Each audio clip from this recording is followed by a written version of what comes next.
if they've had it yet or not, but there's like a mid-career panel. Okay. So, I see. yeah. Variety. So yours, like you all are really like the introduction to like community life. I see. And like what's the whole experience of being a student. Do you know if the CSWR had a session or? I think they have something at the end of the day. Okay.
These people are my people. Yeah. Who are they? And I was like, the podcasting. Yeah, the podcasting. That's why I fit in with these people. No, I think there's a lot of overlap. They're like mission-driven. They're storytellers. How are you doing? They're gentle.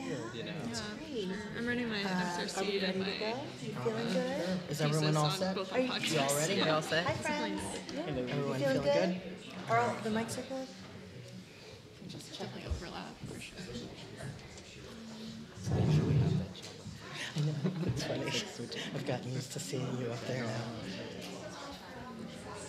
I forgot too that Elam's doing it.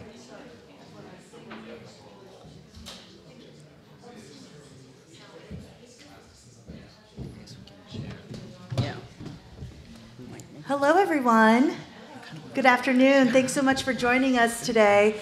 I hope you're all well fed, maybe caffeinated a little bit, and ready for the next panel, which is community life here at Harvard Divinity School. I know this is one of the most important aspects of what many students want to know about figuring out whether or not HDS is a good fit for them. And so we are so thrilled that Steph Gauchel is here to help us learn more about it. Awesome. So take it away. Margaret. Thank you. Hi, everyone. I'm Steph Gauchel. I'm the Assistant Dean for Student Affairs here at the Divinity School. I'm part of the Office of Student Life with Katie Caponera. We both really are available to support students throughout their time here. I provide a lot of one-on-one support for students with any academic personal medical difficulty, Katie is the go-to person on everything student org related. I'm excited we have a panel of students who are going to get to hear about their experiences directly. I'll just say overall, we tend to have around 40 plus student groups that are available for students once they're here on campus. Because we're also a small school, it's also really easy to start your own student organization if you have interests that you want to pursue, but you don't see a group here. You literally only need 2 people to start a group once you're on campus. And of course, beyond HDS, you also have access to all that Harvard has to offer to student groups, programs, whatnot. So it's a very vibrant campus and community overall. So like I said, we have 4 panelists with us today here. These are just 4 of the many stories of students' experiences here today. I'm going to introduce each person, and then I have 4 questions that I'm going to ask them to respond to give you a sense of their experiences while they've been here. And then we will have time at the end for questions. And I think because we're a little bit smaller with everyone at classes and different things, hopefully we can make this a little bit more conversational, and we can get everyone's questions and everyone involved in the conversation. So I'm just going to go down the list. First, we have Nahito Murara. Nahito is a first-year PhD student in the Committee on the Study of Religion. Born in Japan, Nahito moved to the United States, Honolulu, Hawaii, when he was 8 years old. He attended Pomono College and joined Teach for America in 2011, working as a special education and math teacher in Hawaii for 2 years. Nahito came to Harvard Divinity School in 2014 and graduated from the MDiv program in May 2018. Next, we have Jared Batchelor Hamilton. Jared is a second-year MTS student with a concentration in history of Christianity, though he's toying with becoming an MDiv. He is from Raleigh, North Carolina, and studied English and art history at UNC Charlotte. Jared is involved in a variety of ways on campus. He's the president of Harambe, Students of African Descent, a member of Noon Service Committee, academic chairs on the HDS Student Association, and a graduate assistant in the Office of Admissions. Next, we have Samantha Melton Hill. Sam is currently a third-year MDiv and in the ordination process with the Lutheran Church. Though originally from St. Louis, during her time here at HDS, Sam has served as a vicar at Good Shepherd Lutheran Church and is currently a chaplain intern at MCI Framingham. She currently serves in a variety of roles at HDS and is the spirituality chair on the HDS Student Association and a member of the Noon Service Steering Committee and Queer Rights. She is also currently a junior fellow in the Science, Religion, and Culture program. This past summer, she completed a unit of clinical pastoral education in Anchorage, Alaska, and she currently lives in Somerville with her wife and their adorable dog. And then finally, we have Zachary Davis. Zach is an MTF student studying the theological origins of modernity. He is also the host and executive producer of Ministry of Ideas and a producer of Harvard X. So thank you all for being with us today. So I was hoping, if you wouldn't mind, we can go down the line, whoever feels inspired. If you could just tell us a little bit about your journey getting to HDS.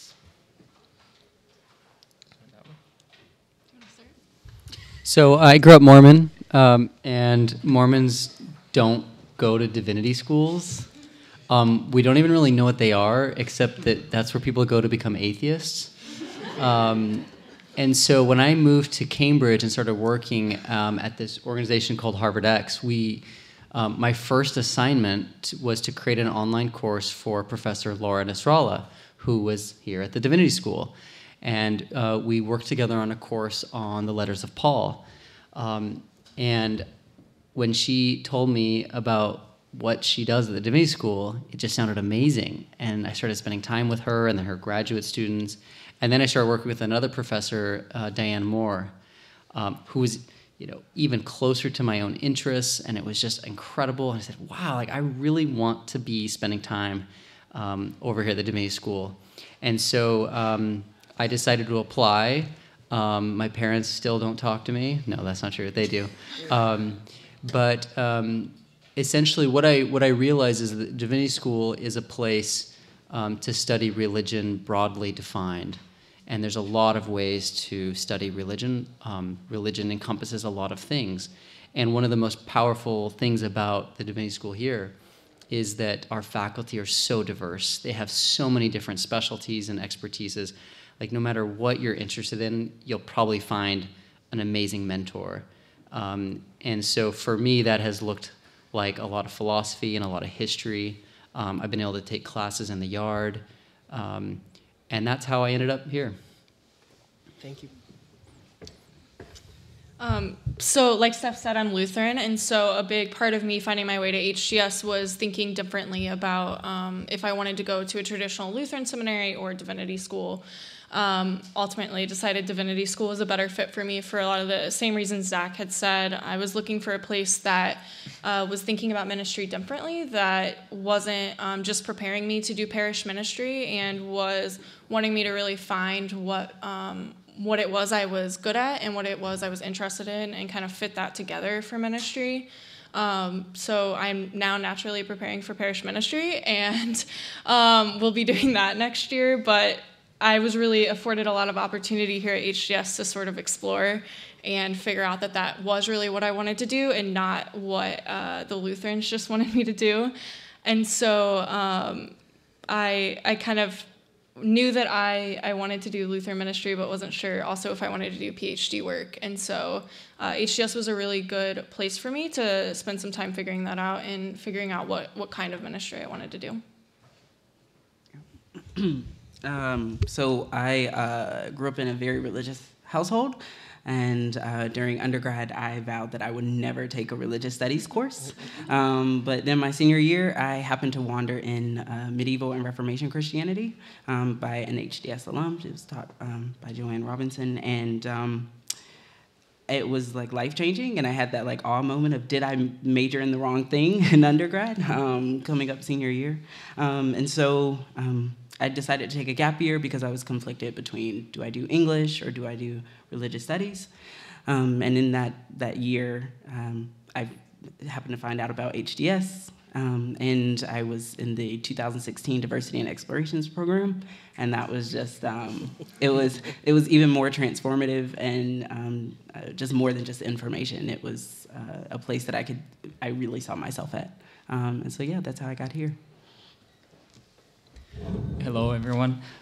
So like Jared, actually, I grew up in a religious family, but I didn't study it in undergrad. At Pomona College, I majored in international relations and studied economics, and my final semester of my time there, I took a class called The Experience of God, taught by Professor Jerry Irish, and there I was exposed to liberation theology, feminist, womanist, process theology for the first time, and it sort of spoke to a dimension that I guess of just studying in general that I hadn't encountered maybe in other classes as much, about sort of questions about why and purpose and values and all of that. And so anyways, I found that at the end of my time in undergrad, and I taught for a couple of years in Hawaii. I was a part of the Teach for America program, but I had that kind of desire to check out this whole notion of divinity school, and so that's how I ended up here. And I'd been really new to the study of religion, entering HDS, and now I'm starting the PhD program, so I'm kind of in it for the long haul. Yeah. Thank you all very much. All right, so the next question, what were your expectations of HDS community, and have they been realized? Well, I came, and I was really here more to be a scholar. I kind of thought I would just come to classes and go to the library. But it turns out the community is the best part of this place, and you can read books at home, but what you can't do is commune, converse, connect, and grow. And I mean, when I think about the best moments here, it's been a classmate or a professor who inspires me through their example, through their words, through their love. And so I've slowly become more and more embedded in various communities. And HDS has an incredible community and student life team. In the back is Katie Caponera, who you should all learn her name, say hello, because she supports any kind of community building and student groups that you want to do on campus. And it turns out, like, for example, if you have a speaker that you really like that lives, in New York, you can get funding, easy, to bring them up, have them speak, get wine and cheese, and suddenly you look like a superstar. You know, it's really cool. So there's a lot of opportunities here. All you have to do is ask, and the staff here will be so supportive. And there really are groups for any interest, you know, it's really a special place for a community. Yeah, I think I also did the DivX program as well. Was I in your? 2015. 2015. And so I think my perception of HDS was greatly shaped by that program, and came in, I think, from my first year looking for community and being really intentional about finding community. And I think one thing that I've realized throughout the years as well is that my classmates tend to be sort of what I was looking for all along. While professors obviously are great along with classes, I think I've learned more from my classmates than I have them. And I think something I've really learned from them is to remember that life exists outside of HDS, and that it's okay to not spend all of your time on campus, that getting involved with the greater Boston area is important as well. And I've learned a ton from my experience outside of this community, but all of that experience was from relationships that started here. And so I think the other sort of expectation I had as HDS, I don't think I even realized until this year. I think being a first generation college student, along with never really going to a private school before, it took me a really long time to realize the kind of resources that are available here. And just like Zach said, the amount of funding and resources that are available to you, whatever you can dream up, you can probably make it happen. And I think coming from sort of my own background, I didn't realize that, and now wish I would have come in with that expectation that I can actually do whatever I want while I'm here. And so yeah, I think those are my two things: that life exists out of HDS, and expect to be able to do everything when you come in. Just one other quick note is that it can be very intimidating coming to Harvard, and it can be very lonely to be a grad student. And community groups and student groups help with both of those things, because you very quickly realize in student groups everybody's scared, everybody's anxious, everybody's struggling to some degree, and also like having those friendships and like the non-Harvard life keeps everything in perspective, and you don't realize like this little bubble is just a bubble.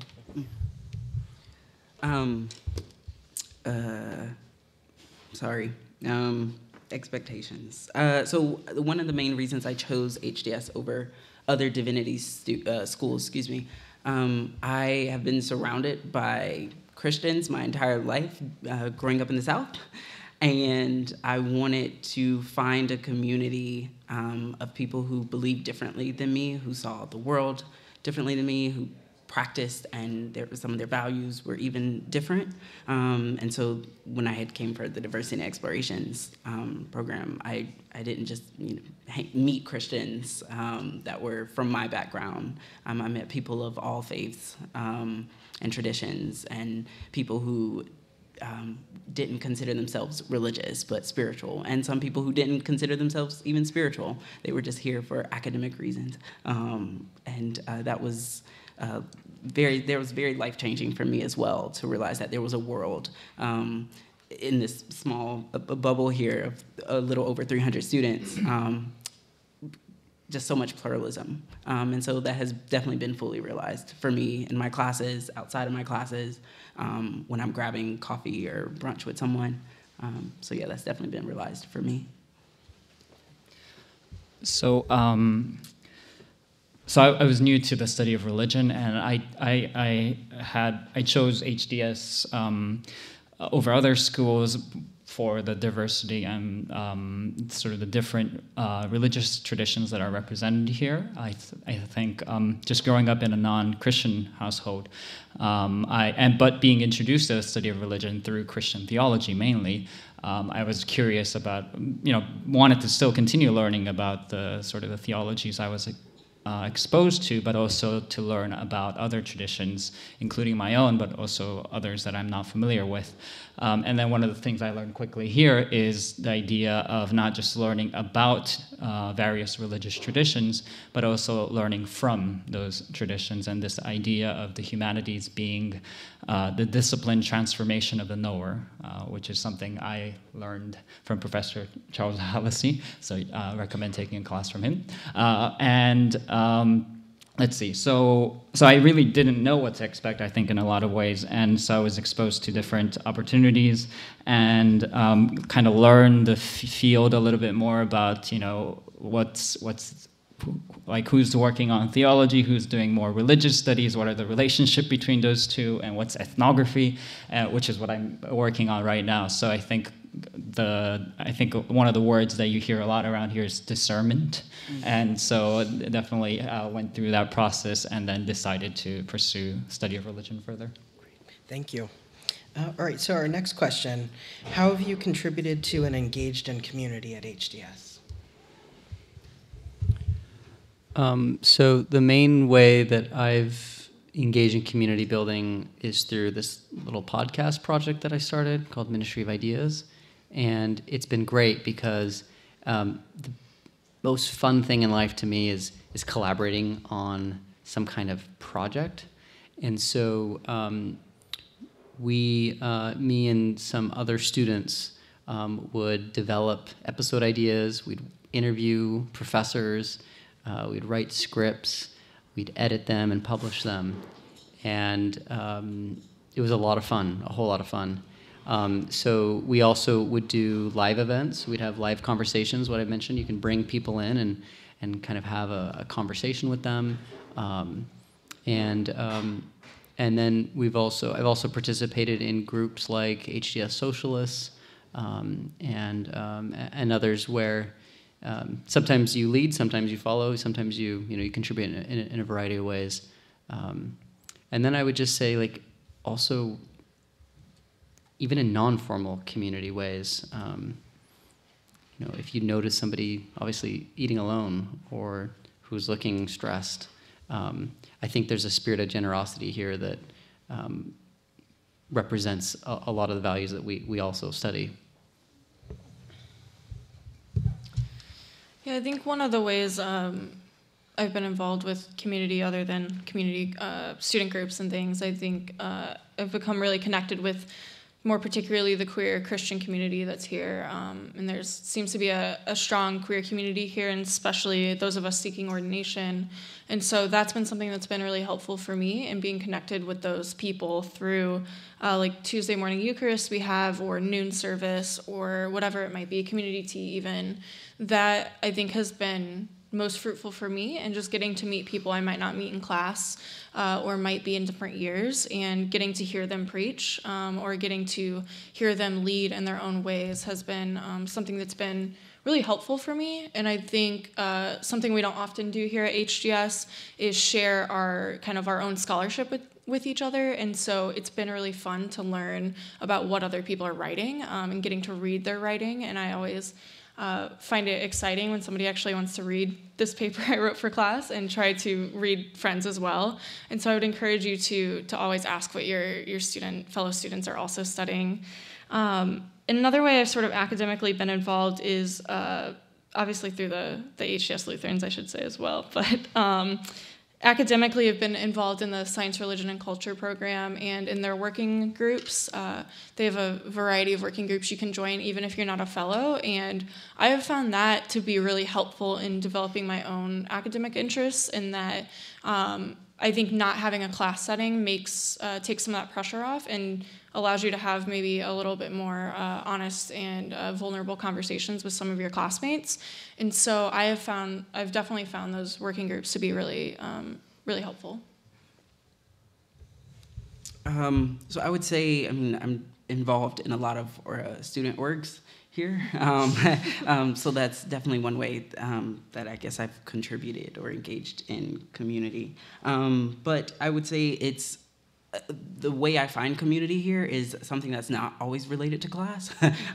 In fact, most of the times it's when I'm meeting with classmates or friends of classmates, and we're talking about something other than our research. And because sometimes I feel like here at Harvard, we sometimes can become what we're studying. Bless you. We can become what we're studying sometimes. And so it's really nice to sort of just grab coffee with someone and to sit and talk. Or when you're sitting alone at the Rock Cafe and suddenly like a group of people comes in and they're like, oh, can I sit with you? And suddenly you're having this very dynamic conversation that may have nothing to do with any of the readings that were assigned. Yeah, I think that kind of just kind of engagement is something that I wasn't necessarily expecting when you hear Harvard or you're coming to Harvard, and that's something that I've gotten and I contributed to as well. Can I add to that real fast? Yeah. I wanted to add too, a lot of the student groups have their own like socials or meetings. So like the HDS Socialists often host fundraising parties or things. But also I find often that like the HDS Lutherans will host like Theology on Tap or something. But I would say that most of us jump around from community groups and find ourselves having weekly lunches with, like, I find myself with the Presbyterians or UUs quite often. And so there's definitely a lot of, like, jumping around from community groups and sharing of communities. And so I would encourage you to get involved with as many as you can. And I find that social time also to be the most helpful. So I live across the street at the CSWR, the Center for the Study of World Religions, and I think they have an info session probably later today, so that you could go to that if you're interested. That's an immediate community by sort of living together in the same space. And I'm also keenly aware of all the events on campus with free food. So I'm usually there. So, and I think food is helpful in building community. So I definitely go to those events.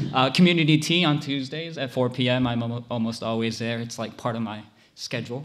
And I also came here, this is already 4 years ago, but I came here with to do the summer language program, so the SLP, to study German. And that was great because it was a time during the summer I got to start studying, but also meet people, make friends. And also I think one other thing that I want to mention is I got to know the staff who are at HDS, and including many people here.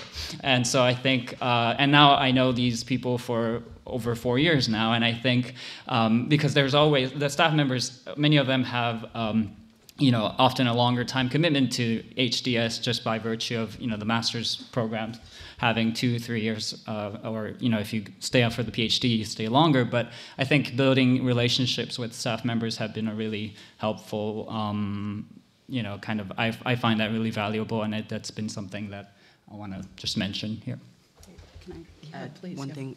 So I know as prospective graduate students who are, you're in this panel, so you're all also thinking about how am I going to fit into this community? I think one of the questions that I remember when I was sitting in your seats 2 years ago was what am I going to contribute here? And I don't know, I was very, I sat and I was like, I'm going to be intentional about, I'm going to be with these people and blah, blah, blah. And that didn't necessarily always happen. That, I don't know, community just sort of was contributed in this way. And suddenly I found myself sitting with certain students more than often, or, I don't, so I would say, I'm sure you hear the word a lot here during this time, be intentional about what you're, doing here. But sometimes when it comes to community, you don't necessarily always have to be intentional. Yeah. Great. Oh, yeah, please. And also, there's also the wider Harvard community. Yeah. So, for example, my area is in Japanese religion, so I tend to have also friends at the East Asian Language and Civilization department. And so I think for me, I started at HDS and then sort of also branching out at the same time to different areas of Harvard that at first I had no idea what's where, and but you find out gradually over time. Awesome. Thank you. And then, yeah. What about connection to communities outside of campus? If any. Awesome. Go ahead. There is nothing outside of campus. I don't know how to follow that. Well, I think a lot of us go to a church outside of campus. I go to my LDS congregation in Kendall Square. I have, I'm a little different because I lived here before, so I had friends pre-existing. But there are groups. There are some really wonderful homeless coalition groups that you can participate in. I did one over the summer, which is just amazing. That's at the Lutheran Church here. So there's a lot of ways to get involved in volunteer opportunities locally in Cambridge, and probably anything you're interested in, obviously Boston has those communities you can look for. Yeah, I think for me, field ed was, I think, how I found myself connected to Boston at large. And I also have a partner here, and so that also helped as well. She works downtown. And but I think field ed was really helpful in connecting me to people who are interested in the same thing I was, but not doing it at HDS. And also through my faith community, I think I found that particularly wonderful for me. And there tends to be a pretty small and very supportive, connected Lutheran community in Boston, and so that's been really helpful for me. And I think also working off of campus can be really helpful, or at least outside of HDS. I would really encourage you to look for jobs outside of HDS, not because HDS isn't great, but because I think you'll meet different people. Even across Harvard, I work at the Cabot Science Library right now in the media studios, and meeting undergrads, graduate students that are doing things that are much more than I could have ever imagined. I also worked at one of the homeless shelters over the past 2 years, actually, and found that to be just an incredible place to meet people and kind of also do what I was studying here. So I think those are the ways I've sort of found that.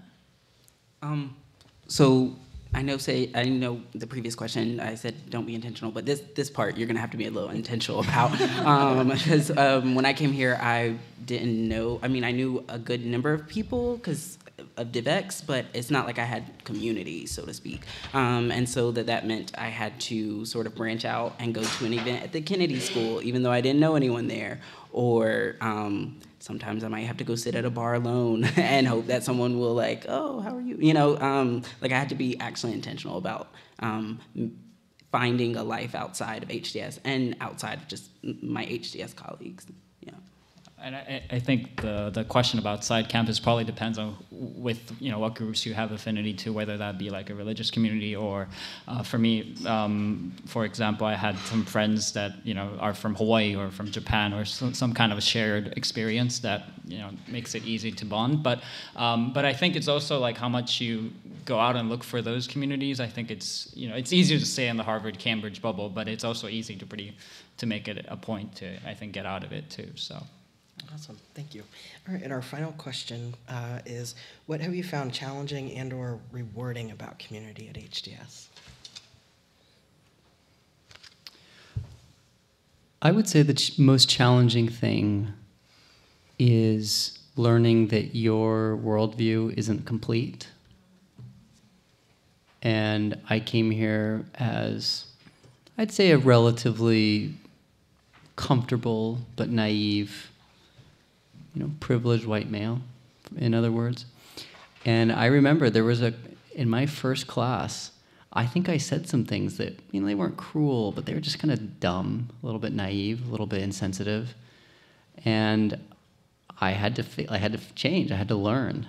And there was like that sense of, you no longer, you have to really think carefully about other people and other commitments. And that's been, challenging and really rewarding. How could it not be, to learn to be more thoughtful and to learn to be more compassionate, encompassing in who you think of when you speak. So I would say I've learned to see my own situatedness, which is a great divinity school word. And I think that's maybe the most important thing I'll have learned in this whole graduate program. Yeah, I don't think I could have said that better. I think for me, the challenging part was sort of keeping myself grounded in what I actually wanted to do when I was done here. I think this place can be really overwhelming. Harvard especially itself can be really overwhelming. And I think it took me a long time to realize what resources I had available. But more so, it took me a long time to realize that I did belong here, and that I also had a place here, and that my voice was also valued here. And I think realizing that everybody else around you is also having imposter syndrome is really hard to do when you're in the midst of it, but really important. And I think that's always for me will always be something that's challenging in making sure that you know you're valued here and belong here. This community does care for you. And yet at the same time is the most rewarding in talking with other students and learning I'm not the only one that feels this way. This place is really overwhelming, and I think also rewarding in the sense that those other students or friends also remind you that like it's okay to have fun sometimes too. That one thing I was going to say, finding community outside of HGS, it's okay to like join a soccer team or go rock climbing or whatever you might do. And finding friends that are sort of interested in just like normal activities as well is good. And you can definitely have a normal life, especially if you're married or have a partner. And so for me, my family has kept me grounded while I'm here. And I know for a lot of people that ends up being their friend group as well. So, yeah. So one of the challenges that I think I have found is that we as students can become so enamored with our work and our essays and our research that we can forget that it's our community and it's our student body that informs that research, and it informs the dialogues that we hope to have in the future. So I feel like that's possibly been one of the challenges is, you know, when I'm scheduling an event for the president, as the president of Harambe, and, you know, I'm like, come on, Black students, show up, you know, and, you know, I know you're busy, but, you know, so I think that can be one of the challenges I have found. One of the rewards is HDS has been extremely instrumental in showing me, and when I say HDS, I mean the student body in particular, has been instrumental in showing me community that's just outside of student orgs. That community happens in the most like unexpected ways and in the most unexpected times. So walking to class and someone stops you and talks to you for just a brief minute, or you know, you're rushing and you're late to class and, you know, someone's sitting having coffee and they're like, oh, sit down with me. When you know you're late to class, you take a 10 minutes and you sit and you talk to them, and in that moment, like community, you've engaged in it in some way. And so that's definitely been one of the rewards, is that it happens unexpectedly. So I grew up in Hawaii, and it's cold here. So anyway, so that's winter, but you know, I survived, so it's okay. And I'm also away from family, so I think loneliness came up a little bit, but I think just the sort of way our time is spent, we often spend time reading a lot by ourselves. And so I think thinking about, you know, obviously family, friends help a lot, and I've been kind of thinking about how do you sort of, you know, think about it as like solitude versus like loneliness, or solitude that includes loneliness, but it's not just about being lonely, but also kind of making the best out of that sort of space that you maybe have during graduate school. May not apply to you, but anyway, so that's one thing that I'm thinking about. And the other thing is just getting oriented to Harvard, because it's such a big university that I think it takes a while, so that's a challenge. And also studying religion. I think many of us end up studying things that are maybe deeply connected to our identity, and so that can be an interesting experience, to say the least. And often we end up you might end up in places where you are being critical of, you know, the sort of maybe the religious community you grew up with, or some other notions that you grew up with, and so entering that critical space, and then how do you emerge out of that in a, I don't know, post-critical or post-whatever frame, and also to not take everything too seriously and to laugh about things. I think that's something that I find, you know, sort of the both challenging and rewarding aspect of the work we do here. Awesome. Thank you all very much. So we'd love to open it up to questions of folks. Oh, we got lots. Why don't we start over here? Oh, sorry. Hi.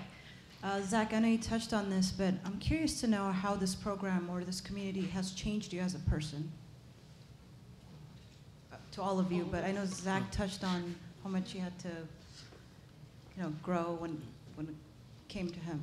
Curious to know, personally, how you grew. Okay.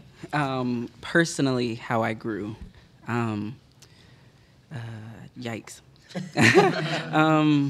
So this is getting into the MDiv side of me.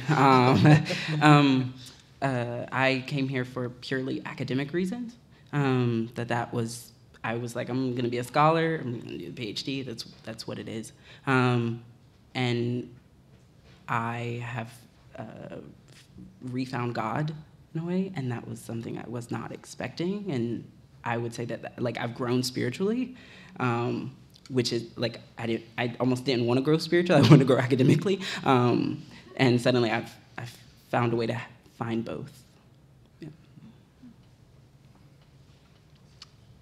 Yeah, I think for me, my own sort of like life irony, I guess, is that I very intentionally chose not to go to a Lutheran seminary, and I think being here at HGS has like made me very much more Lutheran than I could have imagined. And I think that a lot of that is because we spend so much time investigating our own faith and our own beliefs and investigating what it is you maybe grew up with. And so in an odd way, similarly, it's made my faith grow much stronger. Part of that is probably also due to the work I've done in field ed and doing clinical pastoral education, things like that. That was something I didn't expect. It's something I maybe still resist a little bit. But I've encountered that in a way through people and mentors and supervisors that I didn't expect. And it's definitely changed me, and definitely, I think it's just made me a better human, but it's also made me a better pastor as well. Anyone else? Okay, perfect. Amos Jackson III, DivX 2018. This question is for Jared. Like, what does Harambe do, and like its focus, and like the type of program that you all do? Mm-hmm. So yeah, Harambe Students of African Descent is just a student org. With Black students, we host events every third Thursday of the month. That means either going out to a bar and grabbing a drink and like complaining about all the work we have, or having study breaks together. We are currently trying to host the third annual Black Religion, Spirituality, and Culture Conference. So that is really cool. We're just bringing in some Black and Brown scholars from different institutions, community organizations. So yeah, that's kind of our main focus. Yeah. For people to whom faith in whatever form is important, what do we find in terms of kind of spiritual support, spiritual formation, whatever you care to call it, depending on what your tradition is? So, go ahead. Okay. So there's I hope you'll add Sam to this. We have, for one thing, the Office of Religious and Spiritual Life, and there are all kinds of events and also recurring events where people have weekly gatherings that are based on a particular spiritual tradition, and you can also start on one of your own if you wish. But I think it's both finding space for that here at HDS, and then also maybe in the greater Boston area as well. Yeah. The other thing I was going to add was a lot of faith traditions have their own denominational counselors here, and so you can look online or ask. I don't know. You can pretty much ask anybody; they'll be able to tell you. But you can also stop by the Office of Religious and Spiritual Life, RSL, in the front of Andover by the lobby there, and pop in and ask them. I'm sure you've also seen Carrie Maloney around. She's our chaplain. If you haven't seen her, she has red hair. I don't think you'll miss her. She's a very lovely human, and will definitely be able to point you in the right direction if you have something specific in mind. Or maybe you don't see your faith tradition listed on the denominational counselors list. She would be a great person to talk to about that, and find out like what exact resources are here for you and helpful for you. And if you are especially if you are in the MDiv program, I think you can intentionally, you could do this as MTS too, either way, but you can intentionally choose classes that might speak to your particular, area that you would like to grow in.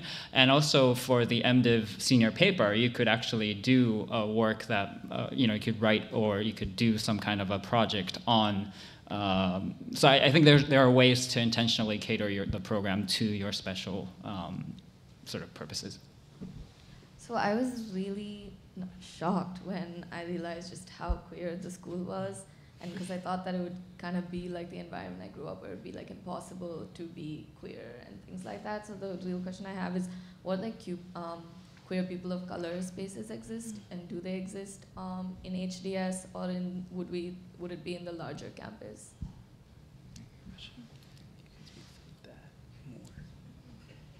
That's a great question. This is a very active conversation on campus. With the renovation coming up, this has been something that's been really deeply talked about. Speaking as a white queer woman, I know I can't speak to that nearly as much as others can, so if anyone else wants to add to that, please do. I know that a lot of people on campus are involved with the greater BLGBTQ office down in the college, and so I know that a lot of people find community there specifically for queer people of color, students of color as well. I don't know if anyone else has anything better to add. Yeah, I'm just supplementing. Yes, in the college there's a larger BLGBTQ office. They call it BLGBTQ. Yeah, that's why we're confused. And it's definitely for like the wider Harvard community. So, I mean, in that, for HDS specifically, to answer your question, no, not for students of color, queer students of color. But I think going into the college and with the wider Harvard University community, that's almost more enriching. Wider, like the larger Harvard community. And also, I think HDS and Harvard, like it's a work in progress, or there's a lot of aspirational sort of things here that I think we are, because I think you also notice like course offerings change every year, and I think now there are more and more, even if it might be very gradually, but more and more spaces. And so I think, for me, I find it helpful to think about it, this sort of where we are at, but also the aspirational sort of desires of the community. But yeah, so hopefully it helps. Also just add as a transgender queer staff member, I think coming to HDS, that was intentional for me too, because it had a reputation for having such an LGBTQ presence. I'd say, similar with other communities, like because we're such a diverse community broadly, sometimes that can feel lonely because there's so many different people that then finding your people can be a little challenging. But I think there's a real intentional effort to try to be inclusive and yeah.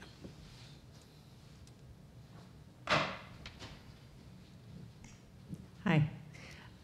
So this question has to do with the fact that I am midlife, mid-career person, and most of you seem young to me by, visually speaking. Thank you very much. And so I went to the panel, the previous panel about, that was aimed at people thinking about coming to HDS as a mid-career choice. And I'm just curious for you as younger students, how you perceive people who are older, who are coming in with maybe families, maybe kids your age or not, or close to your age. How does that integrate? How welcoming do you think HDS is to all those other aspects of people's lives?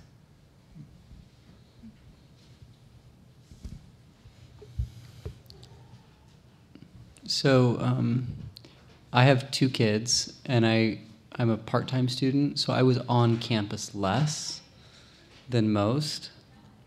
I do think it's harder because people tend to just maybe connect with people their age.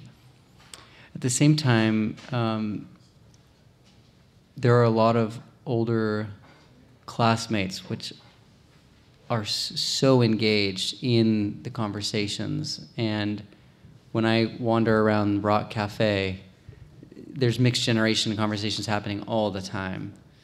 I think it's probably going to be more on you to break that ice sometimes. Maybe because people will be intimidated, like, oh, she's probably so much smarter and wiser, which is probably true. But I think there's very much a sense that in the same way everyone's trying to be inclusive for other identities, age too.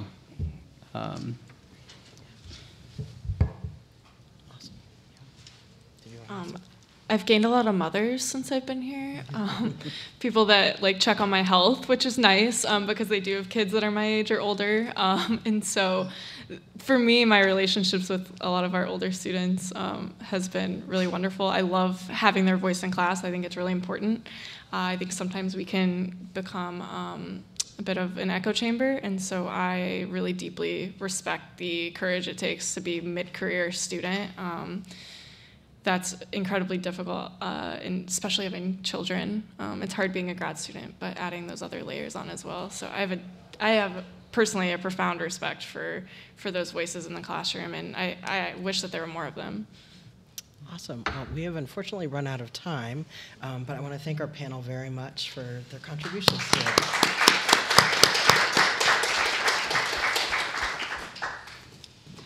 Thank you all so much. Thank you guys all so much. I really appreciate it. All your wonderful, all the perspectives, all the questions. This is fantastic. We're going to take a short break, and then we're going to transition to the next one, which is on admissions and financial aid. Thanks. Thank you all very much. Thank you guys. Thank you. Great. Thank you all so much. Appreciate it.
can sit over there and. Yeah.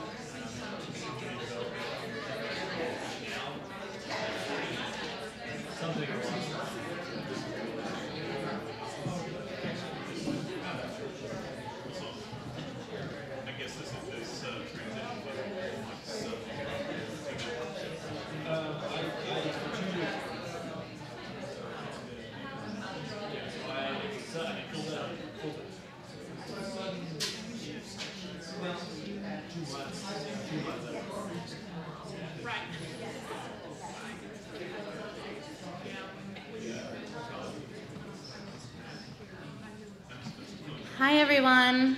Welcome. Thank you so much for being here and being present. I know it's been a long day. My name is Sarah Guzzi, Assistant Director of Admissions. I'm filling in for Angela Counts, our Director of Admissions, who unfortunately can't be here with us today. She sends her regards. I will also be presenting with my colleague Beth Flaherty, our Director of Financial Aid. She'll be joining us in just a moment. But I just wanted to go over some of the basics of the admissions process. And we will have time for Q&A at the end as well. So I really hope you've been having a good experience today and been able to start your discernment process or continue your discernment process. So during this session, we'll go over the admissions requirements and then talk to you about financial aid, just the basics. I also wanted to introduce Margaret Okada-Sheck, our Associate Director of Admissions, Tessa Evoy, one of our grad assistants. We have lovely grad assistants you've probably seen throughout the day. They are great resources for all of this info too. So again, our agenda is really straightforward. We'll go over admissions, financial aid, and then Q&A. So we're going to talk about our approach to reviewing applications, the specific application requirements, and then additional resources. You are not alone in this process. We are available to you. That's really important. We want to have these conversations with you and make sure that you have all the info you need to put forward your best application. So first, some of the basics. Application deadline, Tuesday, January 15th, 5 p.m. EST, for those of you on the West Coast, EST. Everything is due at that time. So all test scores, all the letters of recommendation, everything. So keep that in mind. These are our programs, our Master of Divinity, the MTS, the THM, Special Students, and the Whole Family Scholars Program, which we are not accepting applications for this year. I'm sure you've been hearing about all of these in more detail at earlier sessions. So how it works is after you submit your application in mid-January, we go through a review process, and then we release decisions in mid-March. If you are offered admission within 24 hours, you'll get an email with your financial aid package as well, so you'll have all that information right away to make your decision before you respond to our offer in mid-April. One thing to keep in mind is that there is no one right applicant for HDS. We are seeking to build a class with a wide range of experiences, interests, and preparation. Our applicants have a wide variety of career aspirations as well, which is why there is no one right applicant. It's so varied, and you really want to be authentic to who you are. Don't tell us what you think we're looking for. We want to know who you are and why HDS is the right fit for you. We take a comprehensive review of your application because of that. We are not looking for a minimum GRE score or a minimum GPA. We're looking really holistically at everything. Who you are, what your experiences have been, what you want to do while you're here at HDS, and what you want to do when you graduate as well. So please do not let a GRE score or a lower GPA keep you from applying. And again, don't hesitate to reach out to us, and we're happy to have an individual conversation with you about how to put your best application forward, given your specific academic profile and what you're interested in doing. For those of you interested in the PhD, the admissions committee is composed of faculty only. That's handled separately by the Graduate School of Arts and Sciences, but if admitted into the PhD program, you're a joint student with HDS and the Graduate School of Arts and Sciences. But that application does not go through our office. You are able to submit an application to us for a master's program and to the PhD program as well. But bear in mind that it's very rare for folks to be admitted to the PhD program directly without already having a master's. We only read applications once a year, and you always start in the fall. How many folks in the audience are looking to apply this year, just to get a sense of who's in the room? All right. Anyone thinking like 2 or 3 years down the road? Great. Thank you. Is anyone interested in the doctoral program? All right, that makes my job easy. So great, then you would all be applying directly into our office. It's important to tailor your application based on what program you're applying into. And again, this is where we're here to help. So feel free to reach out to us and we can talk about how your interests match that program and tailoring it to that specifically. All right, and for, oh, I'm sorry. I'm following Angela's notes. I'm sorry, this is, there we go. So again, everything goes through our online application form. And here are all of the basics. So a really straightforward application form where you input all of your information, all of your academic transcripts, even any classes you took that were not part of a degree program. So any community college courses you took, or if you transferred, even if your transfer credits appear on where you ended up earning your degree, we also need a separate transcript from where you originally earned those credits. $75 application fee. Bear in mind, we do offer a waiver if you have financial hardship. The link to apply for that is in the application instructions. We also require a resume or a CV, and use that strategically. If there's something that doesn't fit into your statement of purpose or you don't have another place to put it in the application, you can maybe include that on your CV as well. There's no length requirement for that, so the CV can be 2 or 3 pages, and make sure you're including everything. So any professional accomplishments as well as the basic resume information, but that's really a chance to just include all of your accomplishments, awards, presentations, publications, etc. Statement of purpose, 1,000 words. Please keep to the word count. Make sure you're tailoring this to Harvard Divinity School. Make sure you take out Yale Divinity School before you hit submit. That happens every year. It won't keep you from getting admitted, but it's not our favorite. This is the most important part of the application. This is where you're setting your narrative for who you are as an applicant and why HDS, again, just really building your case. This is where you get to set the scene, and then all of the other components of the application really bolster everything you're telling us in that statement of purpose.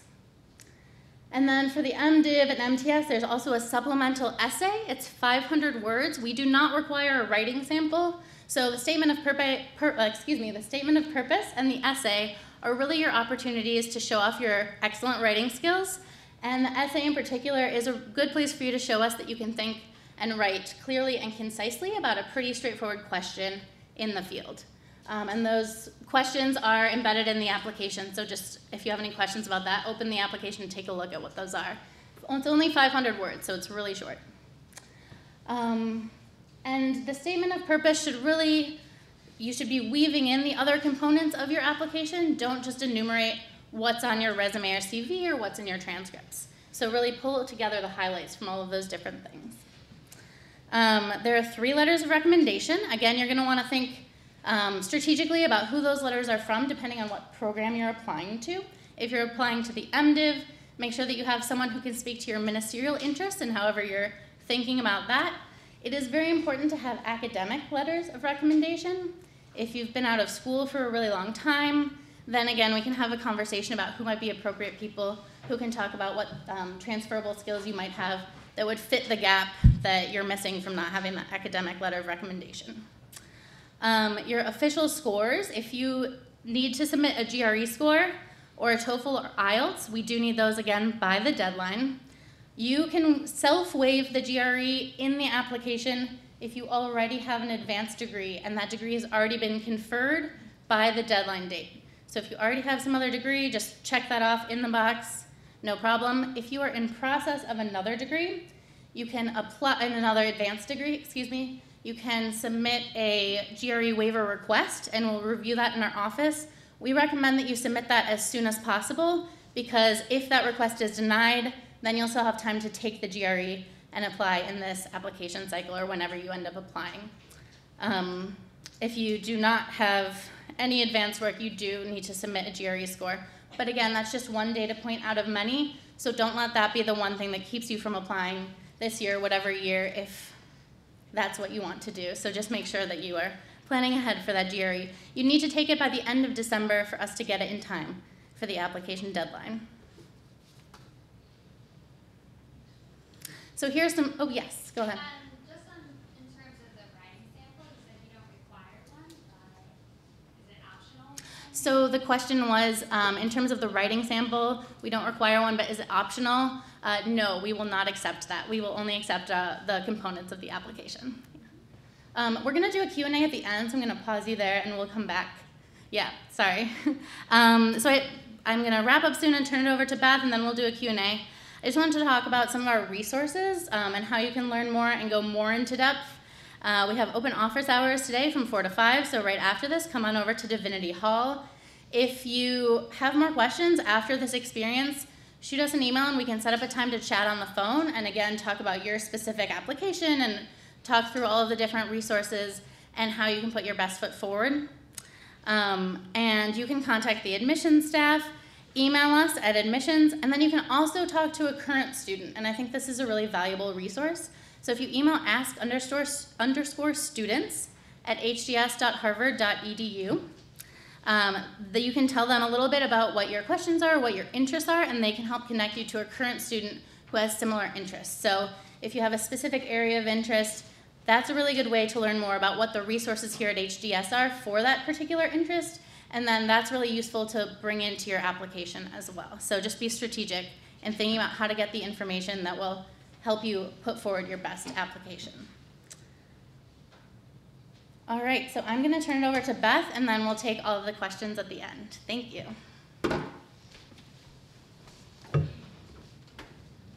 Hello, welcome. I'm Beth Flaherty. I'm the Director of Financial Aid here at HDS. In addition to me, the whopping staff of 2 of Financial Aid, myself and my colleague Julie Field. Julie is actually going to run out probably a couple of minutes before the session ends to head back to our office at Divinity Hall, because we will also be having open office hours from 4 to 5, and we're happy to answer questions there as well. And as Sarah said, we'll have a Q&A at the end. One thing I just caution about the Q&A, especially when it is in regards to financial aid, is if your questions are very, very, very specific to you and your circumstances, a Q&A probably is not the best opportunity for us to address that. So what I would recommend is come on over for office hours if you're available. If you're going to be in the Boston, Cambridge area later on this week and want to set up an appointment, we'd love to have you come in and talk to us. If that's not possible, we're also always happy to have phone conversations with students throughout the whole application process so we can answer your questions as best as possible. So we're going to run through a bunch of things, and I do want to leave some time, so we're going to kind of move through things quickly. But we're going to talk about the process for applying for financial aid, how we determine your eligibility, what the cost of attendance is, so what is a basic estimation of what we think it will cost you to come here for an academic year, the types of financial aid we have available, a sample financial aid package, talk about how are you going to fund what you don't receive in financial aid, what are the other resources, how to look for private scholarships, and then we're going to talk about proctor applications, which is very similar to RAs that many of you might have done in undergrad, because we get a lot of students that ask questions about that, and so we'll tell you what office you can look to for those applications. So in terms of applying for financial aid, and we're talking, let me just ask, is there anybody here interested in the Masters of Theology, the 1 year? Okay. So most of what I'm going to talk about is the Master of Theological Studies is 2 years. Okay, Master of Theology. So the THM is generally for students that already have a previous master's and are just coming to do like 1 year of focused work or a project. So I'll assume everyone else is either looking at MTS or MDiv. So at HDS, we offer merit-based aid and need-based institutional grant support.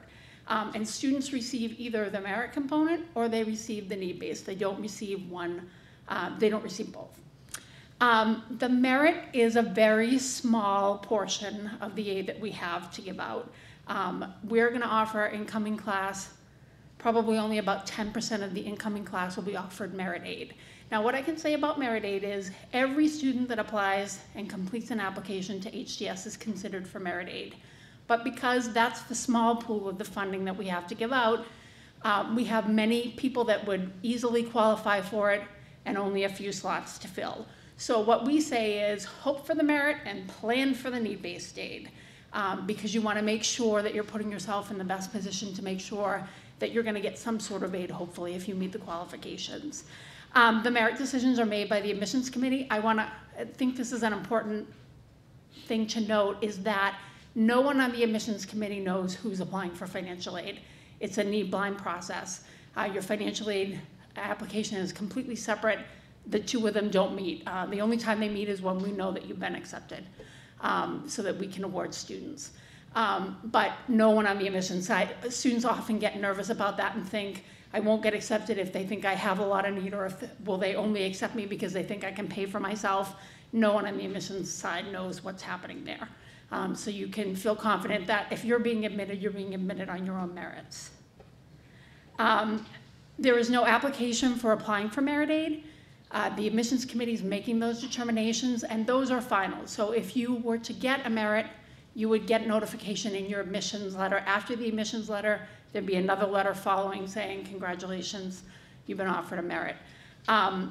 But we really strongly suggest that all students apply for need-based financial aid. So the need-based financial aid does require an application, and we do have a deadline. And in our case, the deadline is not a suggestion, it's a rule. So our deadline is February 15th, 2019. We will start sending out financial aid application instructions sometime in mid-January. Once most of you have completed your admissions application, then once we know you submitted it, we'll send you information about how to apply for financial aid. On rare occasions, these emails will go to your spam accounts. If you've never looked at your spam mail, this would be a great time to clean it out and start looking at it, because on occasion it might go there. And we want to make sure that you're getting the information. If you have not heard from us by the very end of January about a financial aid application, please be in touch with us and we'll make sure that we get it resent out to you, because we want to make sure that you have the opportunity to apply. So if students are, oops, sorry, there's a typo, it's not need-based, it's need-based. For domestic students, so those are US citizens or eligible non-citizens, students will need to fill out a FAFSA. Have any of you filled out a FAFSA before? I'm sure many of you are actually heads nodding. So that's your free application for federal student aid. And that's required for all US citizens or eligible non-citizens, so generally students that have permanent residency. So you'll fill out the FAFSA and you'll also fill out an HDS application for financial aid. That gives us some additional information about your financial situation. If you have recently become aware or you already know that you're in default of a federal Title IV loan, so if you had loans before and they went into default, it's important that you understand that we don't typically award grant aid and we cannot award federal aid, so that would be work, study, and student loans to students currently in default. If you have a default situation that you're currently working on, it's a great idea to have a conversation with us so that we know where you are in the process and we can advise you about what the probability for getting aid would be once that gets resolved, because defaults can sometimes take quite a while to get figured out. For those of you that are filling out the FAFSA, you can begin submitting it after October 1st of 2018. You don't need to run and do it right away. But you do want to make sure that you submit it prior to our February 19th deadline so that we get all of your application materials on time. Oftentimes we have students that complete the FAFSA and not the HGS application, or the HGS application, not the FAFSA, but we have to have both applications to consider you for aid. When you fill out the FAFSA, you're using your prior year's tax return. So you're using the 2017 completed tax return. And we strongly encourage applicants, if you can, to use the IRS data retrieval tool. That will basically feed your tax information right into your FAFSA. And that makes the process much easier. You're not required to use it, but if you don't, And oftentimes we might need follow-up information because it's not coming directly from the IRS. There are some cases where a student actually is not eligible for it, and that's fine. But if you can use the IRS data retrieval tool, we highly recommend that. As I said, we'll send you the institutional application. It's not a particularly difficult form, but we do need you to fill it out. And you will want to keep track of like your end of year asset statements because that will be asked on the HCS application. We will not automatically ask to see copies of your taxes or your W-2 forms, but it's a good idea that you know how to access them. You have that information, or you'll request a tax transcript if we require it, but don't send that information ahead. We'll contact you if we need it. And again, this is just making sure that you have everything in by the deadline. If there was anyone in the THM program, we don't offer institutional aid for that program, but we do allow students to apply for federal aid, so that would be students that are US citizens or eligible non-citizens can fill out a FAFSA and be eligible for student loans and or federal work study. I think I skipped a slide here, but for any of you that are international students, there we go. You do need to fill out the HGS application, but you're obviously not filling out the FAFSA because you're not able to. So the FAFSA deadline, the HGS deadline is the same, February 15th, 2019. And international students are eligible for both the merit consideration and the need-based consideration. One mistake that we find that students make is that they assume they won't be accepted, so they just don't apply for financial aid. And then they get this great letter that says, yes, we'd love to have you at Harvard, and then contact us that day. And that's often a little too late in the process. We will often have to put people on a wait list for funding, and sometimes we can't go to the wait list. So it's really important that you're applying on time to make sure that you have the best possible option of getting financial aid. Also, there are some students that just make an assumption, I didn't get financial aid as an undergrad, so I shouldn't apply. But the truth is at the graduate level, you're all considered independent graduate students. So even if you're 22 or 23 years old, because you've graduated with a bachelor's degree and you're in a graduate program, we're not looking at your parental information, we're looking at your information. So don't make the assumption that you don't qualify. Even if you think the chances are that you might not qualify, I would highly recommend fill it out. Like Julie and I often say to students, let us decide if you're gonna receive it, but put in your application and then we'll determine whether or not you're eligible. But just don't make that assumption. Give yourself an opportunity. Unless you've just won like Mega Millions. In that case, you're not gonna qualify for aid and it's okay not to apply. But in pretty much every other case, I would recommend. So when we determine your eligibility, we're looking at your cost of attendance for the academic year, and then we're looking at what your estimated family contribution is, and that information is coming both from the FAFSA and also from the HGS supplemental form that you're filling out.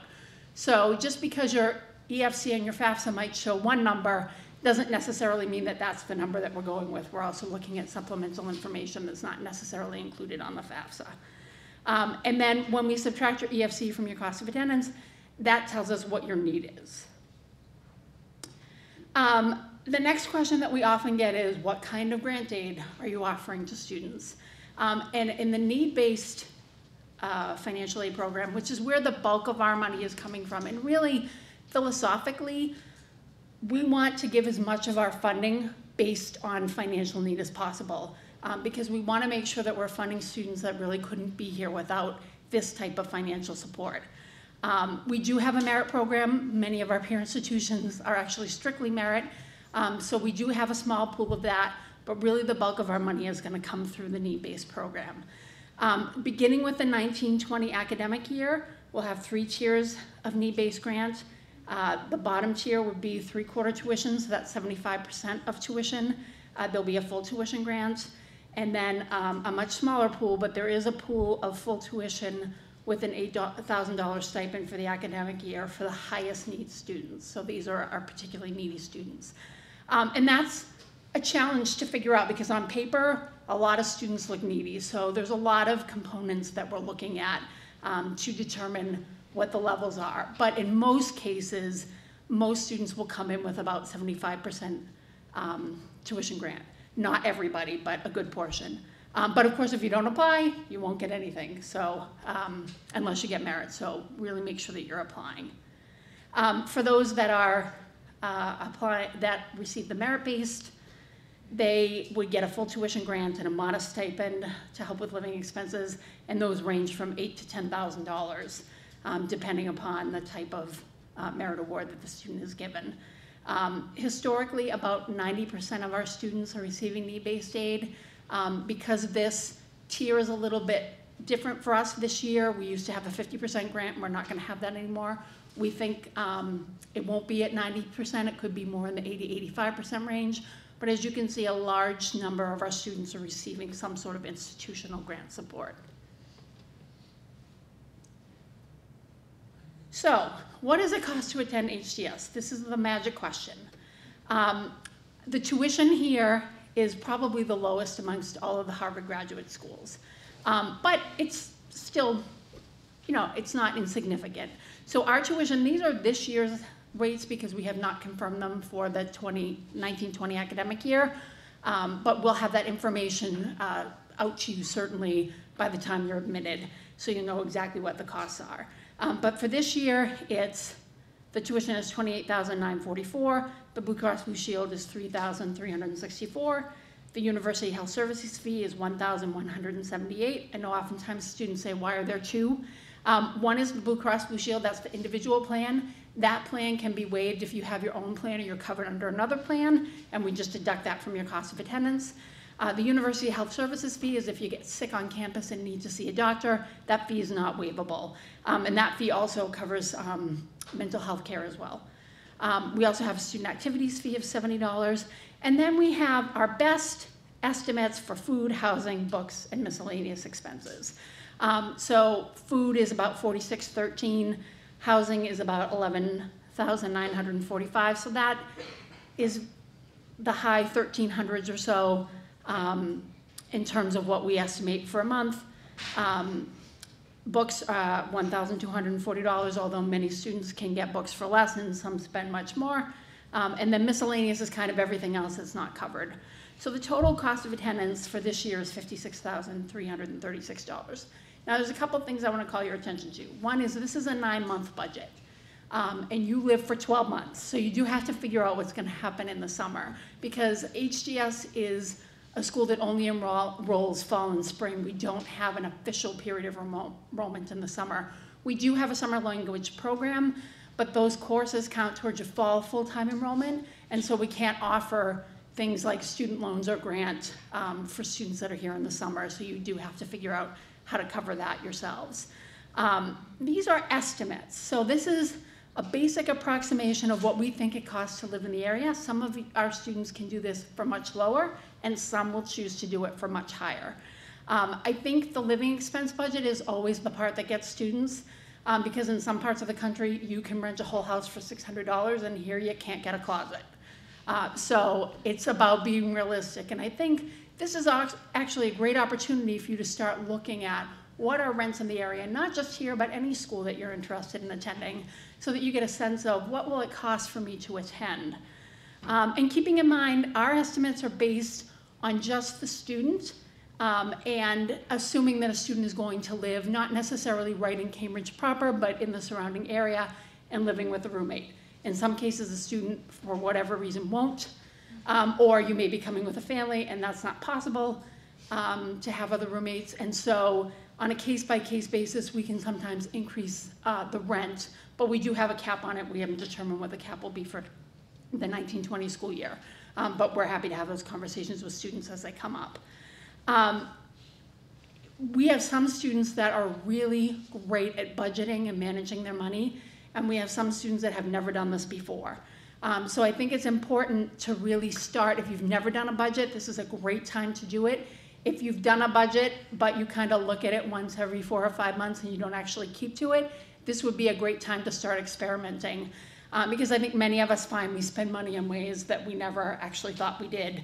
I did this several years ago, but I've been going to all sorts of budget trainings for like 20 years now.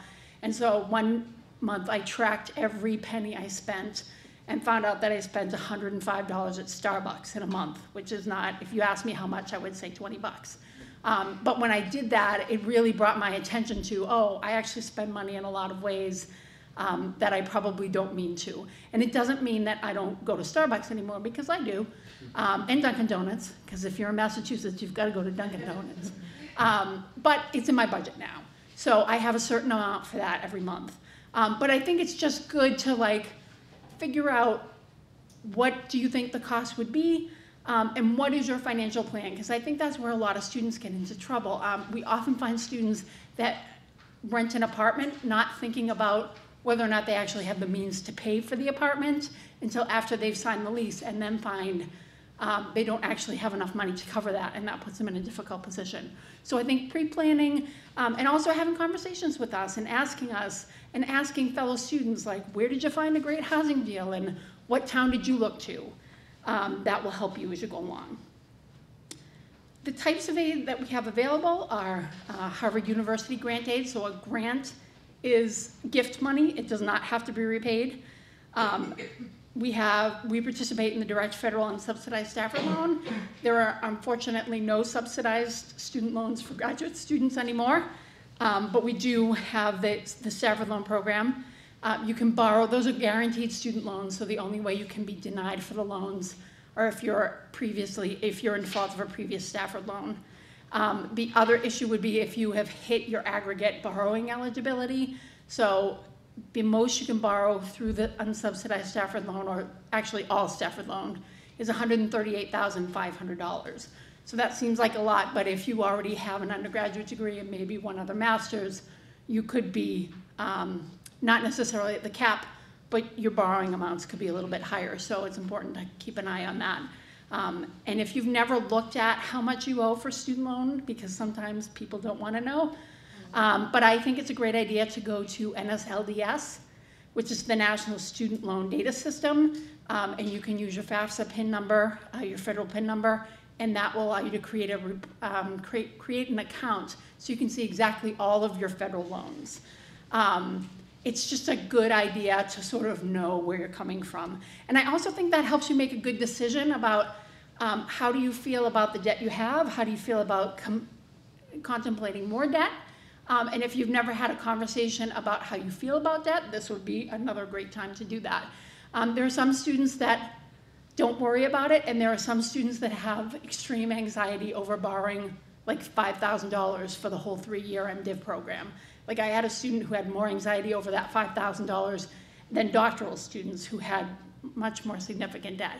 So a lot of it is about knowing yourself, who you are, how you feel about debt. And then also I think it's a great time to start thinking about what are your future career paths and what they might pay, so that you have a sense as to what your starting salary might be. And knowing that many of you have multiple options that might be out there, start looking at all of them. Like, what if I worked for a nonprofit, or what if I end up with a doctoral degree and I'm going to be a faculty professor? So I think it's a good idea to just kind of have a sense. I'm also happy at any time to talk to students about this. So if you want to call me up and say, I have this much in debt, and I think I might have to borrow this much more, what would that look like in terms of payments? I'm happy to do loan repayment calculations with you, either in person or on the phone, or just kind of talk you through the process. So please reach out to us if that's something that's causing you concern, or just something that you're curious about. We also participate in the Federal Work Study Program.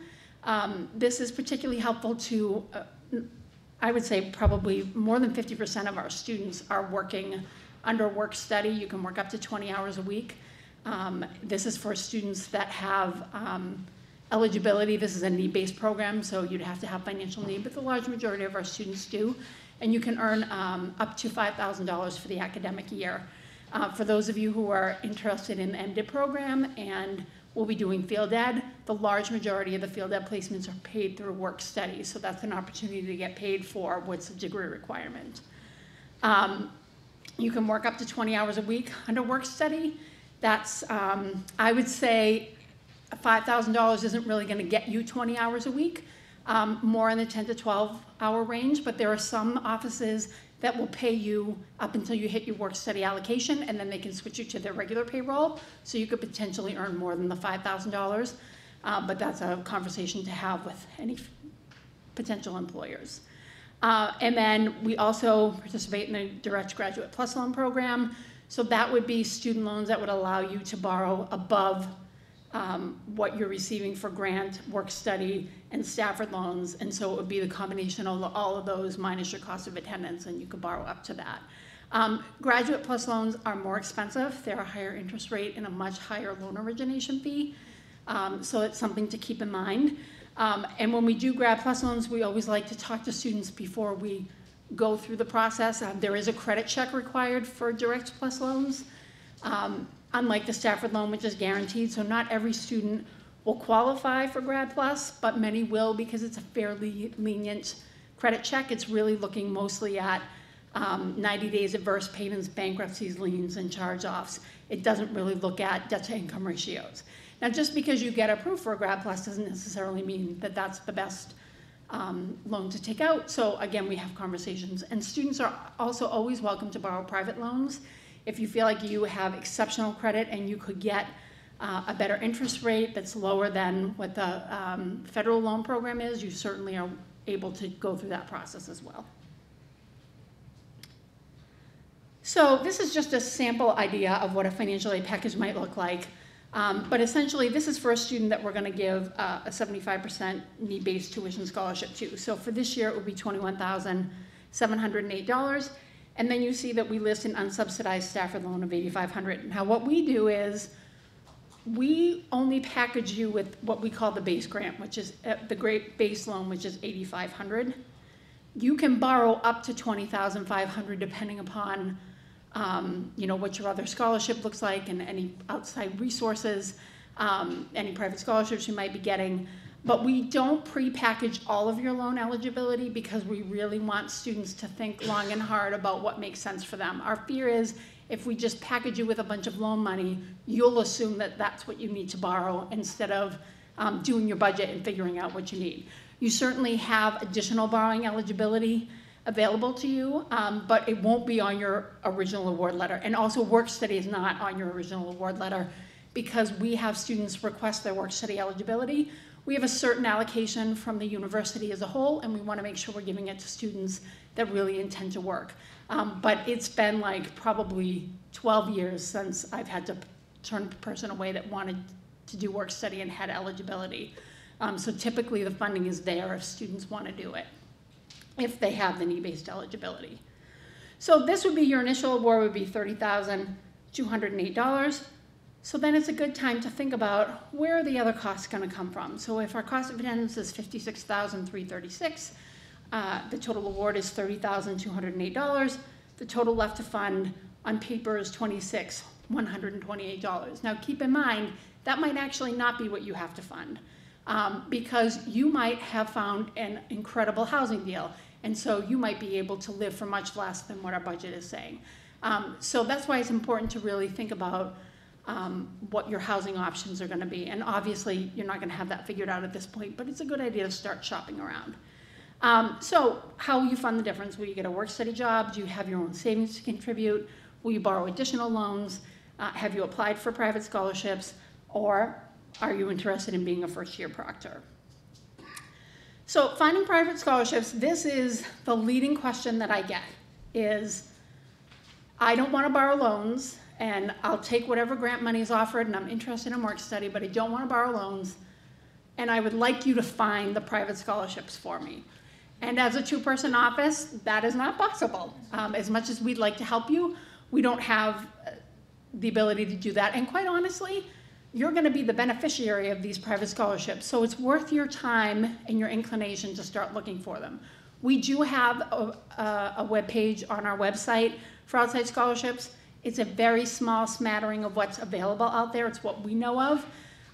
But we would always encourage students to look there first, but cast a wide net. Talk to your alma maters, talk to faculty, talk to family and friends about any social organizations that they might be involved in, where they might know about private scholarships. Talk to other students to figure out how they've gotten funding for programs because if you could get some additional dollars in addition to what HGS offers you, that certainly would help you significantly.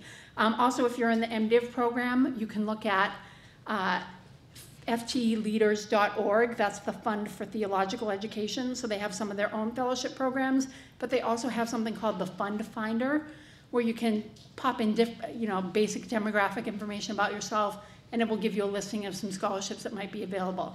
I'll tell you that most of them are church-related and often Christian denominations, but it's a good source to look at. If you are able to get an outside scholarship, HGS applies that first towards your unmet need, and then if that scholarship was so large that we had to start reducing other forms of aid, we would reduce loans first, then work study. The last thing we would try to reduce is your institutional grant. And it's very rare that we've ever had to do that. I can think of less than a handful in the 13 years that I've been here. But you should ask that question of every place that you're applying, because there are some schools that will do a dollar for dollar reduction of that grant if it's an outside. There are some that will let you bring the whole amount in. So I think that's just a good tip to find out how do schools handle private scholarship. Okay, and that's just a print screen of what our private scholarship site looks like. I haven't put this in the presentation in previous years, but we have a lot of students that ask about it, and we've actually had a large number of students that have become proctors. So a proctor is very similar to an RA, which many of you might have done in your undergrad or maybe other graduate programs. But this is to serve as a first-year proctor for first-year students at Harvard College. It's a very competitive program, but if you get into the program, you get free room and board for the academic year. So it's really a significant savings. You have to have a bachelor's degree or equivalent. You have to be enrolled as a degree candidate. And if you're obviously in the process and you don't know if you've been accepted yet, they have information on their website about how you would notify them when you get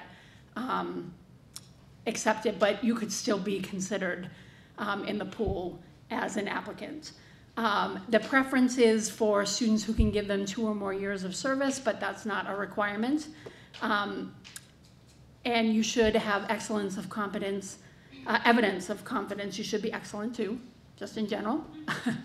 Sensitivity, maturity, and judgment in dealings with peers, professional colleagues, and younger men and women. And commitment to learning about the academic and extracurricular opportunities available to first-year students at Harvard. This is all through the freshman dean's office, so you can check their website. And I'm sorry, I thought I put the URL on here, but I did not. But I would contact them. The deadline is in January, and the application is generally available in December. And I also saw there's a place for you to sign up to be put on the list to be notified when the application is available. So I would certainly recommend that option for any of you that think that you might qualify.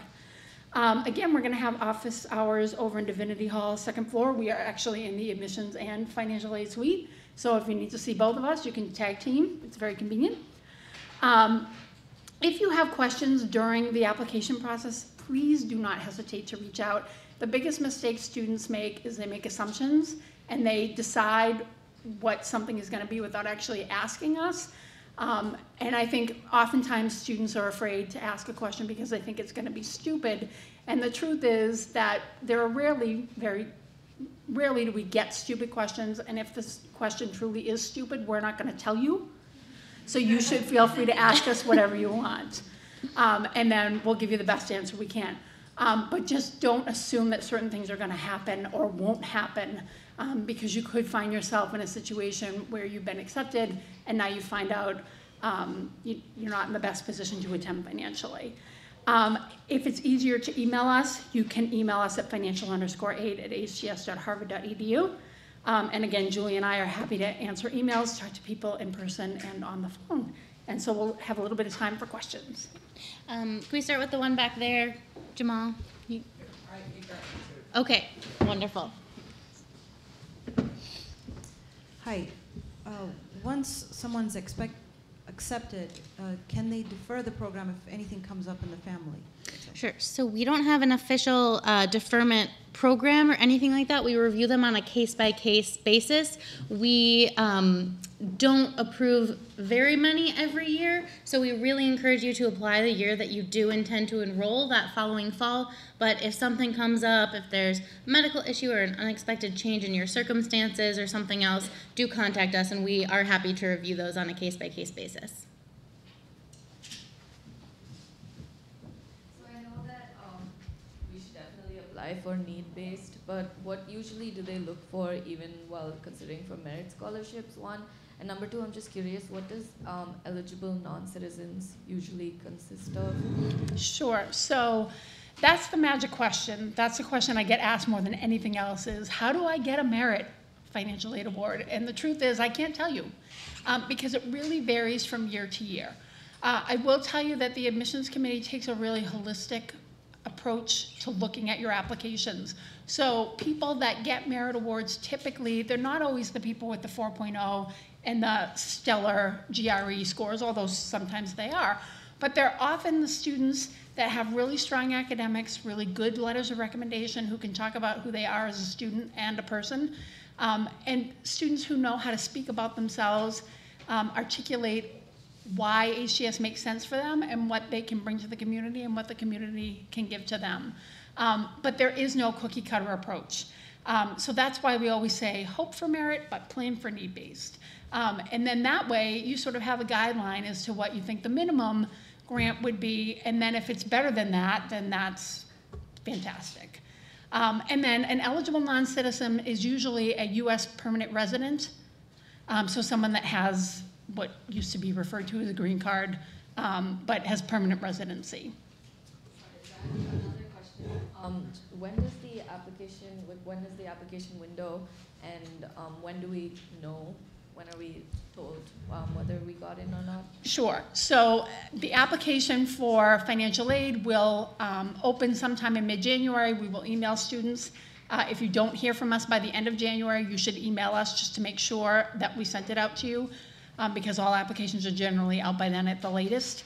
And then the deadline for us is February 19th. We have a tight turnaround, which is why we really require students to apply by the deadline. So if you are admitted into the program, you'll be notified in mid-March. And generally within 24 hours of being notified that you've been admitted to the program, if you have qualified for either merit-based aid or you've applied for and qualified for need-based aid, you'll get a separate notification from the financial aid office to go on and view your financial aid award letter. So you'll get that notification within 24 hours so that you have plenty of time to make an informed decision.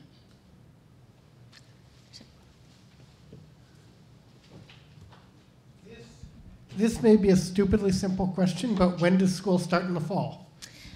Orientation is usually the last week of August, and then classes usually start right at the end of August, early September.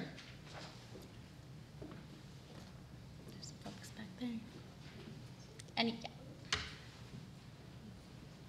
yeah. Is your financial aid package for 1 year or for 2 years? Does it take into account what you spend the first year?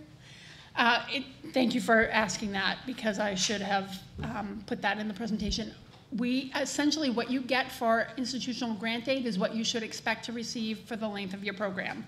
So you do have, in the need-based program, you have to reapply each year. On the merit-based, you don't have to reapply unless you're wanting to get work-study or federal loans. But in need-based, you have to reapply each year, and as long as you're demonstrating the same level of need, you would get the same grant.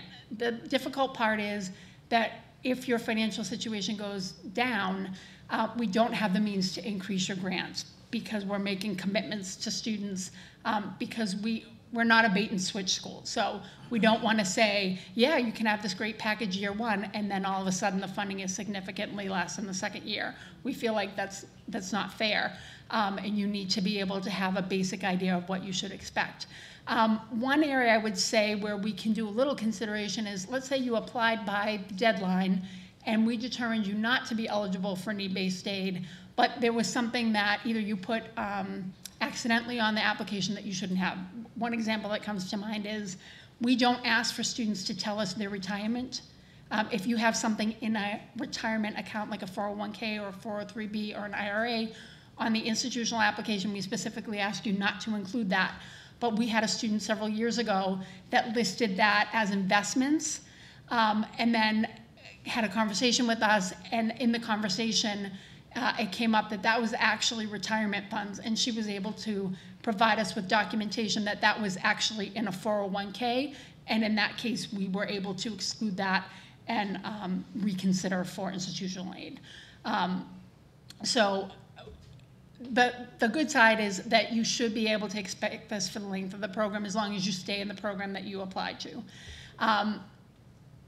There have only been, in the 13 years I've been here, there have only been 3 instances where a student's situation has changed so significantly in the positive that we've actually reduced the grant aid, and that was in cases one student inherited a fully paid off apartment building, and 2 other people had married someone with incredible assets and income. But we don't do that in a bubble. We would just never arbitrarily look at that and just assume we know everything. We would talk to the student first. In all cases, we had a conversation about what the situation was, and in all 3 cases, they were understanding of the decision that we made, but we just don't do it arbitrarily. And Julie and I, even for students that look on paper that they might not quite meet the eligibility for the need-based loan, we do go back and look at those files again before we send out final decisions to make sure that there isn't something that we don't know about. And then we also would say to students, if there's something about your situation that you think is significantly different from when you filed your 2017 taxes, or something that has come up recently in the last couple of months, you are always welcome to send that as an addendum in an email to financialaid_aid@HDS, and we recommend you do that after you submit your financial aid application, and we will put that with part of your application. We'll review that information. Okay. I am so sorry, everyone. I have to cut us short because we have to keep the program moving. First of all, thank you so much to Beth and Sarah if you would joining me. Thank you so much. So as both Sarah and Beth have highlighted, there are open office hours in both offices of admissions and financial aid, as well as some other folks, which is on your schedule. My colleague Tessa here is going to be walking folks across the street to the Center for the Study of World Religions for a really fantastic reception and open house, so you can learn more about the really exciting sort of work that's being done there. There's also supposed to be a tour if you were interested in living in that community, and we're interested in seeing a type of apartment. This is sort of the end of our sort of formalized program. I just wanted to say thank you all so much for taking the times out of your really busy lives, joining us. Hopefully the day was really helpful to you in getting all your questions answered. We're all available to you, even post this day. Just send us an email. I'm also going to ask folks, we are trying to be reflective practitioners, and so there will be a survey that is sent out to everyone. If you wouldn't mind filling it out and letting us know your thoughts, that'd be great. So again, thank you so much, and I hope you have a really wonderful rest of your day. Bye.